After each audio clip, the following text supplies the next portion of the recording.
반갑습니다. 저는 주님 사랑 교회를 섬기는 안종성 목사라고 합니다. 오늘 함께 나눌 주제는요, 코로나19 시대에 교회 교육을 어떻게 해야 할 것인가, 아마 그 방향성과 관계된 아마 그런 주제가 아닐까 싶습니다. 저는 학자도 아니고요, 그리고 교육학을 전공한 전문성을 갖춘 사람도 아닙니다. 다만 지역 교회를 목양하고 있는 그 관점에서 지금 이 어려운 이 사태에 교회 교육을 이런 방향성을 가지고 하면 좋겠다 하는 그런 제언들을 좀 나누려고 합니다. 지금 교회가 또 시행하고 있고 또 준비하고 있는 그런 내용들을 중심으로 해서 좀 함께 나누도록 하겠습니다. 저는 강의안을 좀 읽으면서 그렇게 진행하겠습니다. 35페이지입니다. 한두 달 정도면 끝날 줄 알았죠. 코로나 사태가 장기화될 것 같습니다. 또 변종 바이러스로 인해서, 그리고 공기 중 감염이 될 수 있다라고도 또 보도가 되는 바람에 사회적인 공포감은 이에 더 크다라고 생각이 됩니다.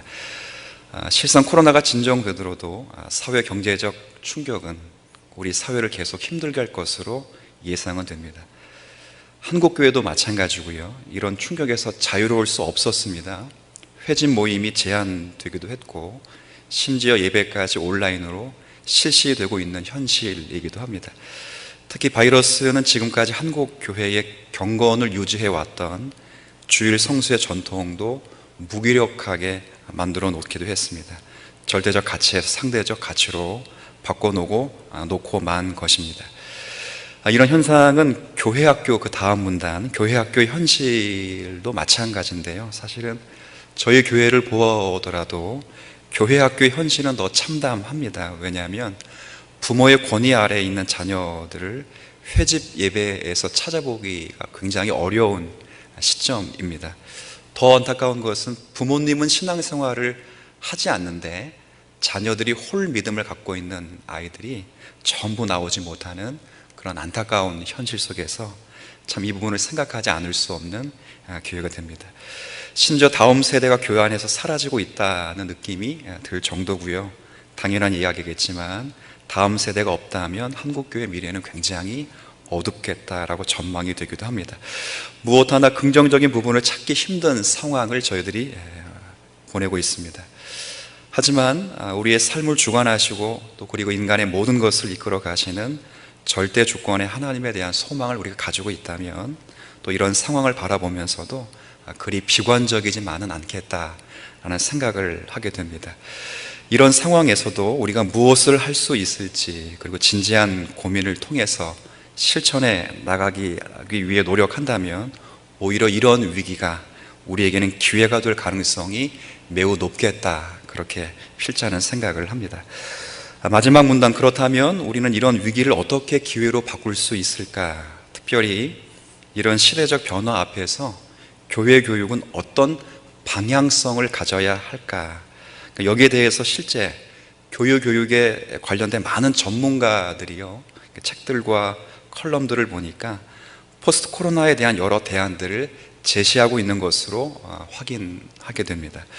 그러나 이제 대다수의 대안들을 유심히 보면 온라인 교회 교육의 확장이라는 대주제 안에서 논의되고 있는 현실이에요. 물론 저는 귀담아 들어야 될 부분이 있다고 생각이 되지만 그것이 가장 중요한 교회 교육의 방향성이자 미래 교회 교육의 중대한 대안인지는 사실은 의문이 있기도 합니다. 그래서 필자는요, 코로나로 인해서 시대적 변화와 또 이 변화들이 교회 교육에 가져온 도전들을 생각할 때 먼저는 경계할 측면에서 생각을 해야 될 필요성이 있고, 두 번째는 이 경계할 측면을 가지고 본질을 회복한 후에 그 본질 위에 수용적 측면으로 나누어서 상고할 수 있겠다라고 생각이 됩니다. 경계할 측면들은 이제 많은 다수의 전문가들이 그런 이야기를 합니다. 코로나19 사태가 일명 우리로 뉴노멀 시대로 이끌 것이다 라고 입을 모으고 있어요. 뉴노멀은 우리가 다 아는 대로 새로운 기준이라는 뜻인데요, 이전에는 비정상적인 것들이었습니다. 그렇게 여겨지던 것들이 이제 상식적이고 일반적으로 변했다는 상황을, 그런 상황의 변화를 지칭하는 그런 말인데, 어느 가정에 실제 있었던 일을 제가 책에서 하나 읽었는데요. 가정에서 예배를 드리려고 하니까 아이가 아버지에게 가장 먼저 한 말이 컴퓨터를 켜세요라는 말이었다고 합니다. 그러니까 예배는 컴퓨터를 켜는 것과 니꼬르가 된 이제 시대를 살아가는 거 있습니다. 그러니까 아이들의 인식에는 예배는 컴퓨터라는 이제 인식이 벌써 생긴 거예요. 그러니까 그런 변화들을 무작정 수용할 수 있는가 할 때 경계적인 측면으로 한번 봐야 되고, 또 부분의 수용적인 측면, 양면적으로 한번 보는 것이 어떻겠는가, 이제 그런 이제 설정을 좀 드린 것입니다. 먼저 경계할 측면으로는 보면, 이제 먼저 교회는 역사적으로 시대 변화의 도전들에 순응하기만 했던 것은 아니었음을 우리가 유념할 필요성이 있습니다. 코로나19가 가져온 변화와 압박들 앞에서 교회는 순수성과 정체성이 변질되거나 상실되지 않도록 굉장히 신중한 지혜와 용기를 가져야 할 필요가 있어요. 장로의 신학대학교 최진봉 교수라는 분이 계시는데 예배학 교수님이십니다. 코로나19 이후라는 논고에서 주일 성수의 신앙의 상대화를 언급하면서 아래와 같은 그런 이야기를 그런 논문에 표해 두었습니다. 이런 내용들을 제가 보면서 그 다음 문단을 그냥 바로 넘어갈게요. 교회가 종전대로, 사태가 끝나고 종전대로 교회당에서의 회집을 지속한다 할지라도 코로나19 상황에서 경험한 이런 초연결적인 모임들이 더욱 효과적인 방식으로 활성화될 것이고, 또 이에 따라서 기존의 전통적인 교회론과 또 예배에 관한 전통이 깨질 것을 우려한 표현으로도 들리기도 합니다. 이 한국교회는 코로나19 이후의 교회와 교회의 회합과 예배 방식에 대한 변화의 도전들 앞에서 교회 역사적 정체성을 상실하지 않도록 경계해야 됩니다. 이에 관한 고찰은 계속되는 주제에 관해 발표하는 것으로 알고 있고요. 제가 특별히 이럴 때일수록 예배의 본질을 회복해야 된다라는 생각을 하는데, 감사하게도 예배학 교수님이신 우리 이정 교수님께서 그 부분을 잘 발췌해 주셨다고 생각이 듭니다. 다만 필자도 교회 교육에서 동일한 원리가 적용되어야 된다고 생각을 합니다. 오히려 이런 때일수록 방법론보다는 본질적인 면을 다시 한번 생각해 보아야 합니다. 이전에 해왔던 방식을 제대로 수용하는 것이 때로는 새로운 방법보다 더 나을 수 있다는 말을 드리고 싶은 겁니다. 우리가 알다시피 중세 유럽의 흑사병이 창궐을 했어요. 우리 두 분의 발표자가 잘 요약해서 말씀해 주셨는데, 지금보다 더 많은 사람이 죽었을 때에도요, 역사를 보면 교회 교육은 달라진 것이 없습니다. 왜 그러냐면 교회론에 대한 근본적인 변화가 없는 한 교회 교육은 바뀔 수 없다는 논지가 우리 중세 그리고 우리 종교개혁 신앙의 선배들에게 있었던 신앙의 굳건한 견지의 내용이었습니다. 오히려 하나님의 섭리에 대한 신앙을 견지했고요, 성경에 대한 더욱 견고히 가르치는 계기가 되었을 뿐이었습니다. 실제로 우트레이트 대학에서 강의를 들었던 첫 번째 여성이 있었는데, 이분이 안나 마리아 반 슈르만이라고 하는 여성입니다. 이 여성이 4살 때 들판에서 꽃을 꽂고 있을 때 그 집의 가정부가 그녀에게 하이델베르크 요리문답 일문일답을 가르쳤었어요. 나는 나의 것이 아니면 나의 구주 예수 그리스도에게 속했습니다 라고 암송했을 때 그녀에게는 큰 기쁨과 예수 그리스도에 대한 사랑이 가득했고요, 그녀는 이 경험과 감정이 평생 그녀에게 머물렀다라고 고백을 했습니다. 그리고 이런 진리 지식에 근거한 신앙 고백이 그녀를 하여금 전염병의 두려움을 이겨내는 근원이 되기도 했다라고 스스로 고백을 한 내용을 제가 논문에서 본 적이 있습니다. 이에 필자는 바이러스에 대비한 교회 교육의 비내면적인 방법보다는 바이러스를 포함한 모든 환란에 대한 교회 교육의 그 방향성과 관계돼서 본질적인 방법을 생각할 수 있어야 되는데, 그건 다름 아니라 이전에 해왔던 방식을 다시 한번 제대로 수행하는 것이라 저는 그렇게 생각을 했습니다. 저희 교회도 그래서 하고 있는 내용 3가지를 이제 이야기하려고 하는데, 첫 번째는 교회로서의 가정을 회복하는 것입니다. 코로나19를 포함한 모든 환란의 징조에 대한 교회 교육의 본질적인 방법 중 하나는 교회로서의 가정을 회복하는 일입니다. 굉장히 원론적인 이야기인데요, 원론적인 이야기를 다시 한번 우리가 좀 이렇게 상기해야 될 시점이 아닐까 싶습니다. 바이러스가 창궐을 해도요, 전쟁으로 피난을 가거나 또 기근과 박해의 어려움이 있어도 가장 마지막까지 유지되는 공동체를 꼽으라 그러면 당연히 가정 공동체라고 여겨집니다. 그런 이번 사태 속에서 온라인 영상 예배를 경험했다고 해서 마치 온라인을 통한 교회 교육이 미래 교육의 전부인 것처럼 중대한 대안으로 거론되는 것은 전 타당하지 않다라고 생각이 듭니다. 오히려 가정에서 교회가 중요함을 새삼 인식하는 것이 필요하겠습니다. 실제 청교도인들이 그렇게 했어요. 하나님은 의에 강조된 가정, 그리고 교회, 국가, 이 세 가지 제도를 굉장히 중요하게 여겼는데요. 큰 경외심을 가지고 가정을 작은 교회로 세우려고 많이 애를 썼습니다. 윌리엄 퍼키슨 같은 경우, 황금사슬을 저술했던 이 윌리엄 퍼키슨 같은 경우는 이 결혼이라고 할 때 결혼은 국가, 사회 그리고 교회 이런 모습, 저런 모양의 삶에서 셈이 되도록 하나님께 제정하신 제도라고 이야기를 했고요. 그런 가정의 목적을 하나님의 영광을 위하는 작은 사회 그리고 작은 교회로 보았고 함께 하나님을 예배하는 처소로 여겨졌습니다. 그러므로 가정에서 교회가 굉장히 중요합니다. 많은 그리스도인이 부모가 특별히 자녀를 여러 기관에 위탁하여 교육을 맡기는 시기이다 보니까 신앙교육도 마찬가지의 형태로 각 교육부서에서 위탁하는 것으로 부모의 역할을 다했다고 생각할 수 있습니다. 물론 신앙교육에 어려움을 갖는 부모의 고충을 이해 못하는 바는 아니겠습니다만은 자녀를 양육하는 일에 부모만큼 중요한 교사는 없다고 여겨집니다. 그래서 그 출발점은 가정에서의 교회가 회복되는 일입니다.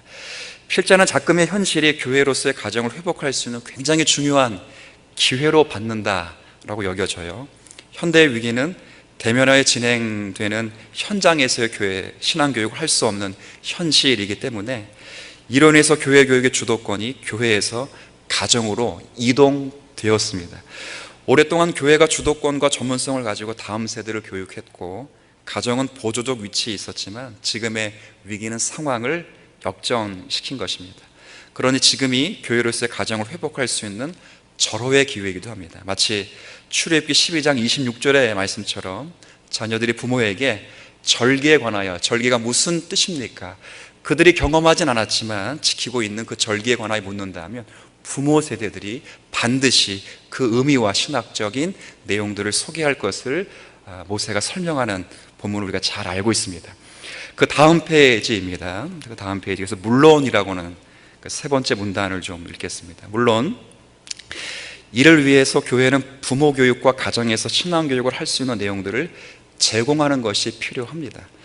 지금은 바이러스를 통해서 많은 교회가 온라인 교육 시스템 부족으로 어려움을 겪다 보니까 영상 촬영을 위한 각종 장비를 구매하는 일, 그리고 배우는 일에 투자하고 있는 것이 현실이지만 교회는 그 이상으로 성도의 가정을 교회로서 회복되고 세워지는 일에 투자해야 할 것입니다.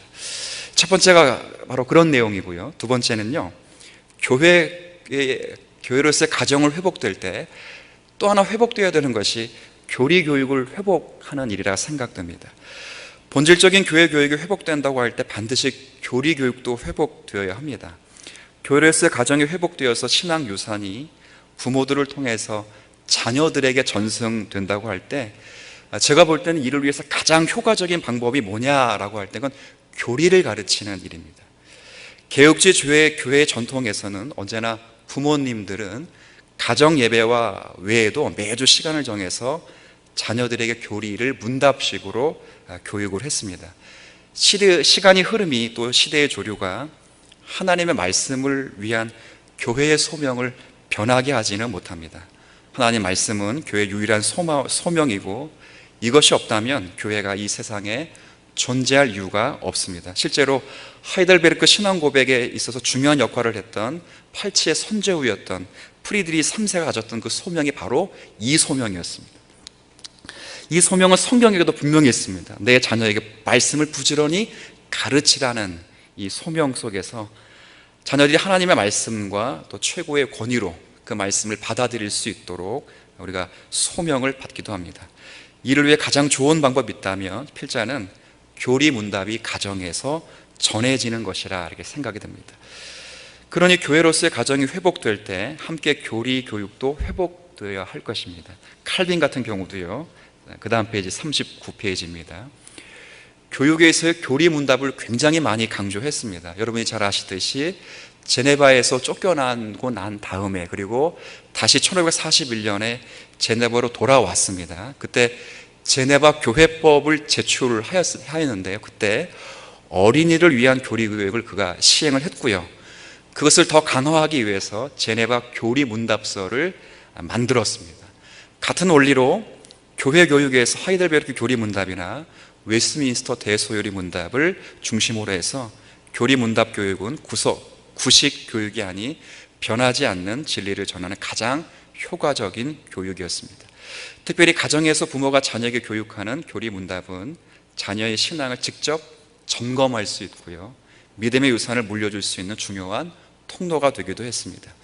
일반 학문은 학교에서, 그리고 학원에서 교사에게, 신앙교육은 교회 학교 교육자와 교사에게 위임하는 그런 교육 방식에서 벗어나야 돼서 교사로서의 그 부모 역할을 충실히 감당할 수 있는 중요한 또 회복의 계기가 될 것입니다.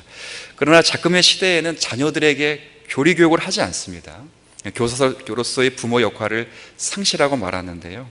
하지만 교리 교육의 부재 또는 표준 없이 가르치는 교육은 결국 하나님 말씀에 대한 지식 없는 후대를 양성할 것이고요, 그럼 필연적으로 하나님과 하나님 말씀에 대한 경외는 상실되게 말 것입니다. 하나님 말씀이 권위를 상실했을 때 그들의 인도자는 더 이상 하나님 말씀이 아닐 수 있습니다. 물론 실천적 무신론자를 양성하기 위해서 가르치는 것도 아니고요, 가르치다가 교리주의에 빠져서도 안 되겠습니다만은 이런 실수를 범하지 않도록 경건한 마음을 가지고 교리를 가르치는 것은 굉장히 중요하다고 생각합니다. 이를 위해서 교회에서는 지속적인 교리 문답 강의가 진행되어야 합니다. 동시에 교리 문답의 내용은 물론이고 작성 과정과 의의에 대해서 이해할 수 있도록 교육자를 통해서 부모에게 교육되어야 되고요, 교회에서 강의안을 만들어서 아니면 잘 집필된 책을 교재로 선정해서 사용하는 것도 좋습니다. 교육은 오프라인에만 그치는 것보다 온라인을 병행하여 홈페이지 또는 유튜브에 자료를 남기는 방식으로 하여서 부모들이 지속적으로 자료를 찾아서 도움을 받도록 하는 것도 굉장히 유익합니다. 저희 교회가 교육부서 중심으로 이렇게 하고 있는데 정말 많은 것에 있어서 유익을 얻고 있기에 제가 이렇게 말씀을 좀 드릴 수 있습니다. 그리고 세 번째는 전인격적인 교육을 회복하는 것입니다. 이것은 교회 교육의 목적이라고 할 수 있습니다. 그러니까 교회 교육의 목적이 실용주의 시대에서 실용주의적 사고관을 갖고 이 시대에서 성공하는 비법이라든가 이 세대에서 살아가는 법을 가르치는 것이 아니라 교회 교육 목적이 바로 하나님을 영화롭게 하고 하나님을 경배하는 것이기 때문에 가정에서의 교회가 회복되고 그 가정에서 교리 교육이 회복되는 모든 과정 속에 그 목적은 당연히 전인격적인 교육이 회복되어야 된다, 이제 그 이야기를 하는 것입니다.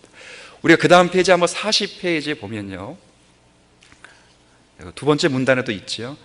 이 세상에서 하나님 말씀에 근거해서 성령 하나님께서 빚어 만드시는 사람다움을 드러내는 그 일, 우리가 제대로 하지 못할 때 하나님은 우리를 책망하실 것이에요. 그러니 참된 교육은 성경 지식만이 아니라 믿음과 확신 그리고 삶에 따르는 교육으로 나아가야만 반드시 전인격적인 교육이 되어야 할 것입니다. 곧 온전한 그리스도인 교회 생활에서만 아니라 일상생활에서도 성령의 열매를 맺는 그리스도인의 삶을 살게 해야 할 것입니다. 소리 문답 1문에서도 인생의 제일 되는 목적을 하나님을 영화롭게 하고 그를 영원토록 즐거워하는 것이라 라고 우리가 일상 그리고 늘 고백했듯이 그런 것이 정말 전인격적 교육이 되어서 하나님의 형상을 회복하고 참 형상이신 예수 그리스도를 닮아가는 계기가 될 수 있기를 또 소원해야 될 것입니다. 현재 개혁주의 신앙교육은요, 성경의 지식과 구원을 위한 회심에 대해서는 강조를 좀 많이 하는 편입니다. 사회적 삶에 있어서 인간다운 삶을 살게 하는 전인으로서의 사람에 대한 강조는 빈약한 것이 아닌지 교회 가운데 묻는 겁니다. 반성해 볼 필요가 있다고 보고요. 그러므로 삶과 분리된 성경 지식이 아니라 실제 삶과의 관련 속에 느끼고 갈등하는 구체적인 경험을 통해서 온전한 그리스도인 교회 생활에서만이 아니라 일상생활에서도 성령의 열매를 맺게 하는 그리스도인의 삶을 살게 해야 할 것입니다. 당연히 이를 위해서는 가정과 교회가 함께 연계하여 실천 방안을 모색함이 필요하겠습니다. 그 다음은 이제 수용적인 측면인데, 자, 수용적인 측면은 경계할 측면으로 인해서 그 방향성에 대해서 본질을 분명히 하고요. 그 본질을 전하고 풍성하게 하는 측면에서 수용할 것이 있다면 좀 수용하면 좋겠다, 그런 생각을 필자가 하게 되었습니다.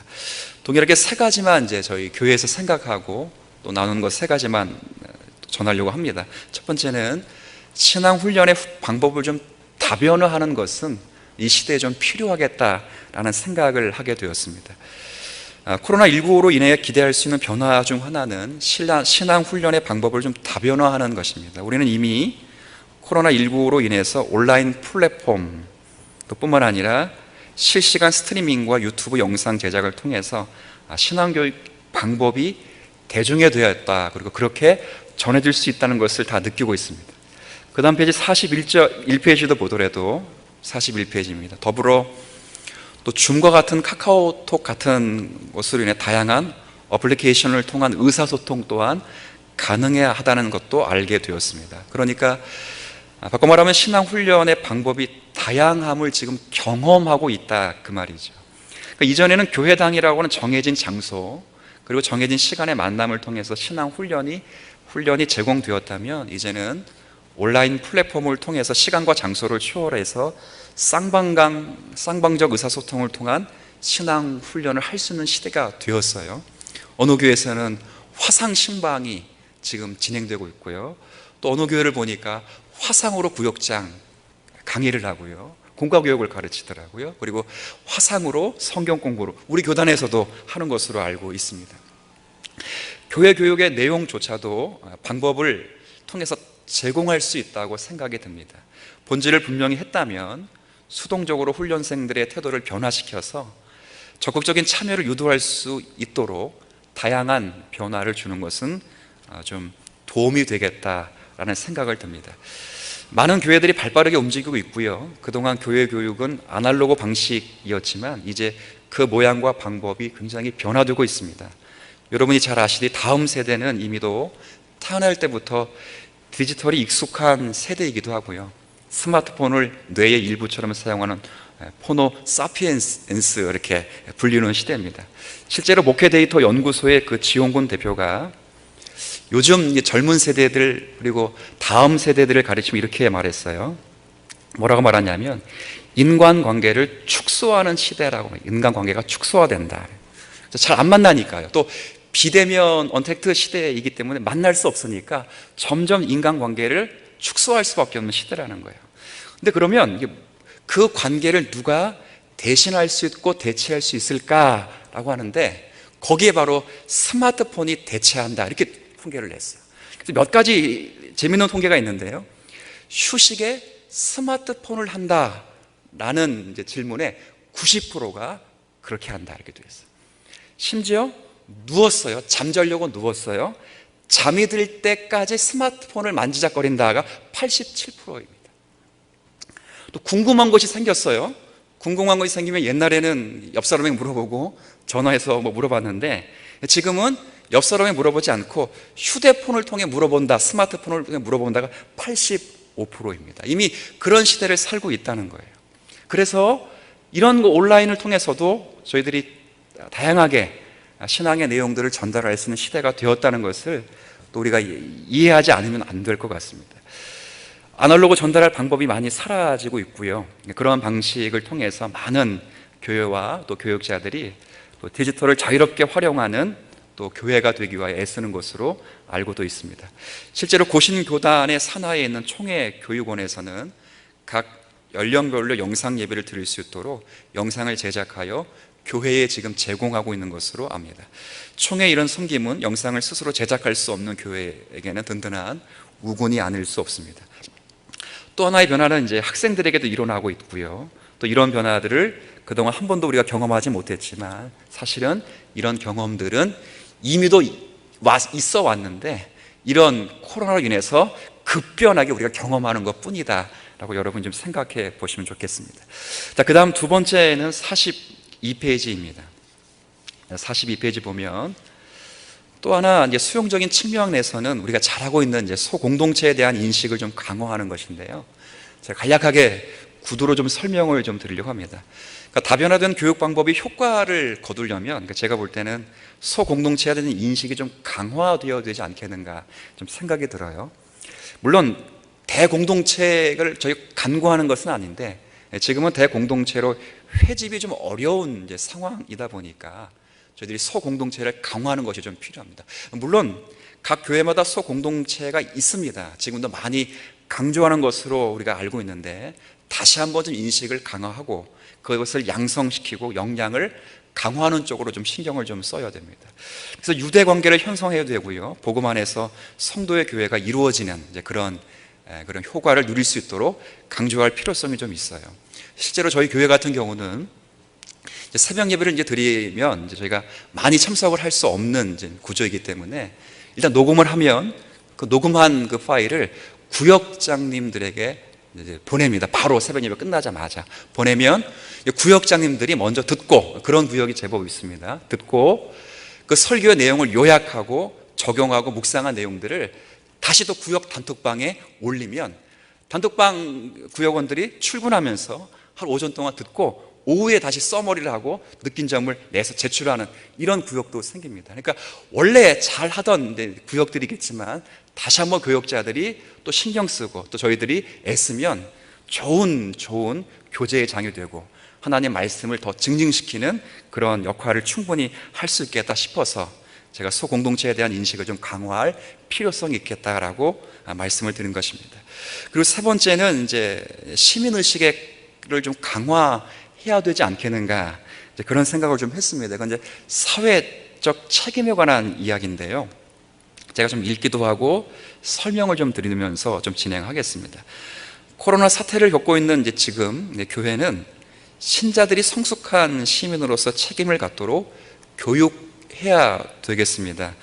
이를 위해서는 교회가 성경의 국가 위정자에 대해 어떻게 그 지위를 설명하고 있는지 분명히 해야 할 것인데, 그 아래의 글은 이제 웨스트민스터 신앙고백서 23장에서 말하고 있는 국가 위정자에 대하여 어떻게 말하고 있는지, 그 국가가 교회에게 어떻게 해야 되는지, 또 교회와 신자가 국가와 위정자들에게 어떻게 해야 되는지를 이제 쭉 설명한 내용이고요. 이런 관계가 잘 이제 설정된 이후면 신자 또한 시민으로서 그 사회적 책임을 성실히 준행할 것을 이제 우리가 요청되는 겁니다. 지금으로 말하면, 물론 지난주에 국가가 낸 그 정부 지침 때문에 많은 교회가 좀 어려움을 당하지만, 그거 외일지라도 우리가 자원에서 책임의식을 갖고 방역 수칙을 준수하는 것처럼 그런 사회적인 책임은 우리가 감당해야 된다, 그 말입니다. 두 분께서도 발제하셨듯이 그 기독교 발흥이라는 책을 쓰신 그 사회학자는 로도니 스파크라는 분이 변방에 조그마했던 신앙 공동체인 기독교가 어떻게 로마를 정복하고 지금까지 2000년 역사를 이끌 수 있었는가 라는 이제 그런 책을 쓰면서 질문을 했는데요. 두 번에 걸쳐 발생된 전염병에 대한 그 이교도와 다른 기독교인들의 자세 때문이다라고 얘기했어요. 말씀하셨기 때문에 제가 더 이상은 첨언은 하진 않겠습니다.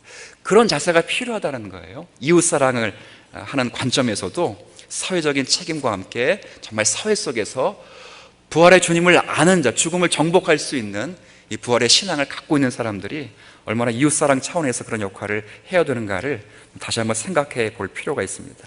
43페이지 한번 그 중간 약한 밑에 제가 그 부분을 조금 읽도록 하겠습니다. 실제로라는 이제 표현인데요. 실제로 목회 데이터 연구소의 그 코로나19로 인한 한국교회 영향도 조사 보고서에서 보면, 코로나19 사태를 겪으면서 한국교회가 가장 관심을 가져야 할 주제는 무엇인가에 대해 질문한 결과를 주목해 볼 필요성은 좀 있겠습니다. 그 결과 교회 중심의 신앙생활에서 실생활에서의 신앙 실천으로서의 의식 전환이 24.3%였고요. 예배의 본질에 대한 정립이 21.9%였고, 이거 온라인 예배를 드리다 보니까 정말 예배가 뭐냐라는 것에 굉장히 많은 관심을 갖게 되었다, 그 말입니다. 교회의 공적인 사회적 역할, 교회 공공성에 대해서도 21.4%이 나왔습니다. 그러니까 거의 이 세 가지가 비슷하게 높은 수준으로 나타났습니다. 그러니까 개신교인들은 온라인 예배의 등장으로 인해서 예배의 본질에 대한 신학적 고민을 해야 한다는 의견과 함께 더불어 교회 안에서가 아닌 교회당 밖에서의 삶, 그리고 교회의 공공성에 대한 문제 제기를 하고 있는 것으로 보입니다. 특히 교회의 공공성과 실생활에서의 신앙 실천으로의 의식 전환의 의견은 40, 50대 중장년층에서, 중직자와 봉사자 등 교회 활동력이 강한 층에서 상대적으로 높게 나타납니다. 이는 이들이 교회 안에서 여러 활동들을 하지만 한편으로는 사회 삶에서의 실천 신앙을 유지하고자 하는 욕구가 큼을 반영한 것이라고도 말할 수 있겠습니다. 한국교회는 지금껏 열심히 모이는 모습은 많이 보여주었습니다. 모여서 종교적 예배를 하는 모습을 보여주었고요. 그렇게 모일 수 있는 커다란 예배당을 세우고서 그 위용을 자랑하는 모습도 보여주었습니다. 그러나 더 중요한 의와 인과 신은 버리지 않았는지, 또 성숙한 시민으로서의 사명을 잃어버리지는 않았는지 깊이 반성해 볼 필요성이 있습니다. 이 한국교회는 신자들이 어느 사회 속에서든지 성숙한 시민의 모습을 드러내도록 교육해야 되고요. 신앙인들이 정상적인 모습은 항상 그 사회 속에서 가장 건전한 판단력을 지닌 성숙한 시민들의 모습으로 나타나야 합니다. 그러지 못한 교회 공동체는 그야말로 자기 사명을 제대로 감당하지 못하는 공동체임을 드러내게 될 것입니다. 이것이 오늘날 한국교회의 민낯일 수도 있습니다. 이런 상황 속에서 우리는 모두 회개해야 하면서 이 사태의 해결과 더불어 이 사태 너머에 있는 근본적인 문제 해결을 위해 항상 힘써야 할 것입니다. 성숙한 시민으로서 사회와 민족과 국가 앞에 의무를 다하는 모범적인 그리스도인을 꿈꾸며 말입니다. 나가는 말입니다. 위기는 기회다라는 오랜 말이 있죠. 실제로 교회 역사를 살펴보면 교회는 언제든지 위기를 만났습니다. 하지만 하나님에 대한 굳건한 믿음과 이웃을 향한 사랑의 실천을 통해서 그 어려움을 항상 이겨갔습니다. 그리고 시대에 따른 신앙적 고민을 통해서 언제나 위기를 잘 극복해 와서 오늘날까지 이르게 되었습니다. 지금 코로나 바이러스로 인하여 여전히 교회가 위기라는 인식이 강하지만 이 또한 믿음 안에서 잘 이겨나리라 저는 믿어 의심치는 않습니다. 그런 희망 안에 필자는 바이러스로 인해 찾아온 위기 앞에 교회 교육을 어떻게 해야 되는가, 그 방향성을 특별히 목회자 관점에서 잠시 설명을 드렸습니다. 논고에서 경계할 측면과 수용할 측면이 있다고 말했고요. 경계할 측면은 본질을 분명히 하는 것이다 라고 말을 했고, 수용할 측면은 본질을 풍성케 하는 측면에서 폭을 좀 넓히는 것이 좀 필요하겠다라고 생각을 했습니다. 전자로서는 교회로서의 가정 그리고 교리문답과 전인격적인 교육을 회복해야 한다는 것으로 말씀을 드렸고, 그리고 후자로서는 교육 방법의 다변화, 소공동체성 그리고 성숙한 시민의식을 강화하는 것으로 교회 교육이 이어져야 한다라고 말했습니다. 분명 어려운 시기를 보내고 있습니다. 하지만 반석 위에 지은 집은 비와 바람에도 불구하고 무너지지 않는다라고 우리 주님께서 분명히 말씀하셨기 때문에 코로나는 교회의 중대한 도전이지만 또한 체질을 바꿀 수 있는 절호의 기회이기도 하다라고 생각이 듭니다. 말씀에 따라 개혁되는 교회만이 코로나의 위협을 굳건하게 견뎌낼 것이고요, 교회 교육도 예외는 아닐 것이다, 이렇게 생각을 합니다. 감사합니다.